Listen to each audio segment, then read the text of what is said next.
Hello and welcome to the Quint. I am huddled next to Radhika Apte today, and I'm here to talk to you about everything you've done.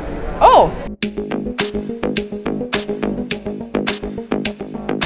You are a big part of Netflix's upcoming Sacred Games. Yeah, because and it's huge because it's the first Indian Original series. Yes. So can you talk to me about Sacred Games and Netflix? It's a great book. Yeah.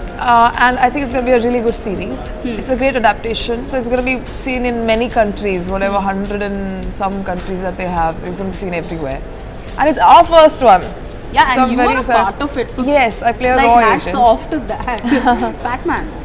It's gonna be your this year's first theatrical release. Yes. How was it playing a woman who goes through this entire journey of discovering a menstrual hygiene product? It was great actually because the woman, her characteristics are in many ways very different from who I am, and Balki told me that that's why I'm casting you, because I want you to play it and because you're so different. And that was really interesting because I've seen people like her, I've experienced people like her, and I have her emotions inside me when it comes to certain other things. Shame being the absolutely primary fundamental emotion around which her character sort of weaves everything. So I have felt shame in my life, and I don't want to feel shame in my life. So I've always fought that, whereas she succumbs to that. And she discovers how not to feel ashamed through love of her husband. What kind of preparation did you go through? What kind of research did you go through while filming for? Well, research as in, of course, there is true story. So they had done a lot of research, and Balki had sketched the character out really beautifully. So, I don't think periods might have had it. I mean, you know everything about it. Yeah, I hope there is nothing more to know about them. The pain is enough.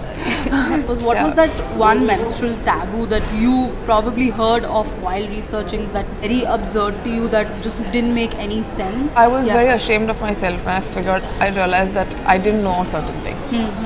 I didn't know that almost 70 or whatever % of women don't use sanitary napkins. I didn't know that, and I was quite ashamed that I should have known that. But that is one thing. I didn't know that women are supposed to not sleep next to their husbands. Okay. I think we should. Yeah, that I didn't know that till I shot the film, because people I know even have sex while they have period. I mean, of course, it's great to have sex when you have periods. And I didn't know these things, and it's so sad because blood is not toxic. What is toxic is the bacterial contamination, the infections, and women are prone to a lot of infections.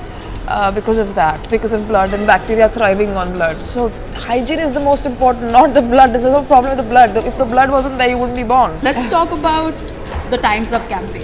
Recently at the Golden Globe, we see that these award shows have now become a forum for actors, directors to speak out against sexual harassment in the industry, right? Do you think in India, because you're quite a vocal actor, is it difficult to speak out against these things, because it's still quite a hush-hush subject? Yeah, it is, I think, very difficult. And whatever little has happened with me, I've always expressed it. I've spoken about a couple of South incidents. I've spoken about here that producers, before meeting them, they called me and said that he might offer you to sleep with him, or ask you to sleep with him. Would you be okay with that? I laughed and I said, no, I'm sorry, I don't want to meet him. But I know that it's very hard because people are very scared that their careers will finish. True. People are very scared for their life.